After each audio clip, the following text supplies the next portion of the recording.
রাত্রের থেকে এত জোরে জোরে বৃষ্টি হচ্ছে আর বিজলি চমকাচ্ছে আর বড় বড় ঠাডার মতন আওয়াজ করতেছে, মানে এত জোরে জোরে আওয়াজ করতেছে মেঘে।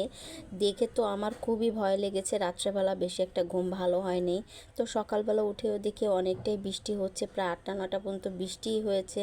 তো আমি ভেবেছিলাম রাত্রেবেলাই যে যদি বৃষ্টি হয় তাহলে একটু খিচুড়ি রান্না করব, আর যদি না হয় তাহলে রান্না করব না। যদি রৌদ্র ওঠে গরমের ভিতরে আবার খিচুড়ি খেতে ইচ্ছা করে না, অনেকটাই পিপাসা লাগে।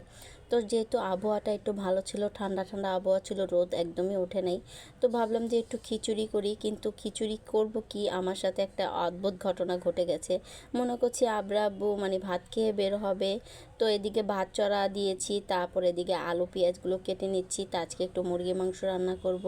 তো এদিকে ভাত চড়া দিয়ে আমি আব্রাব্বুকে বলতেছি তুমি কি ভাত খাবে, ভাত এখনও হয় নাই, কিন্তু ঠান্ডা ভাত ছিল। আব্রাব্বু বলতেছে তুমি ঠান্ডা ভাত দাও, আমি ঠান্ডা ভাতই খাবো, এগুলি খেয়ে বের হব, তোমার এই ভাতের আশা করলে আমার অনেকটাই লেট হয়ে যাবে। তো কি আর করা, আব্রাব্বুকে ঠান্ডা ভাত দিয়েছি আর গতকালকের মাছের তরকারি দিয়েছি, ওটা দিয়ে খেয়ে বের হয়ে গিয়েছে। এদিক দিয়ে ভাবতেছি যে আমি কি ভুল করেছি, আগে ভাগেই মানে ভাতটা চড়া দিছি।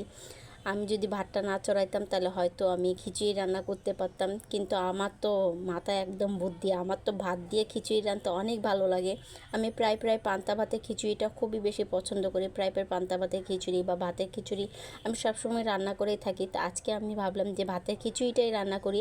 আর যেহেতু আমার ছেলেরা খিচুড়ি খাবে না, একটু ঝাল ঝাল করে রান্না করব, তাদের জন্য একটু ভাত উঠিয়ে রাখবো, আর যতটুকু ভাত বাঁচবে ওগুলো দিয়ে খিচুড়ি রান্না করব।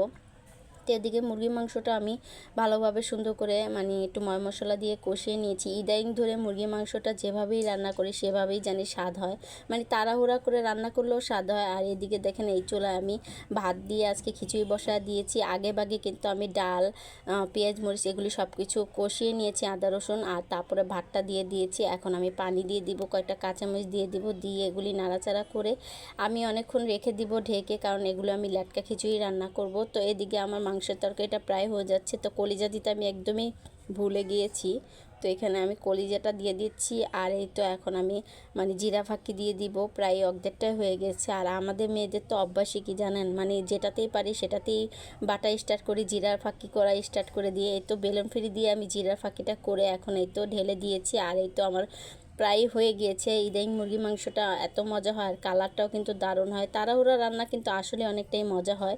যাই হোক, এই পাশে আমার খিচুড়িটাও হয়ে গিয়েছে, সবাইকে খাওয়া দাওয়া করে এখন নিজে খেতে বসলাম। এত মজা হয়েছে, তাড়াহুড়ার রান্না এত মজা হয় না, কি বলবো। আর ভাতের খিচুড়ি তো মানে জবাবই নেই, এতটা মজা হয়েছে।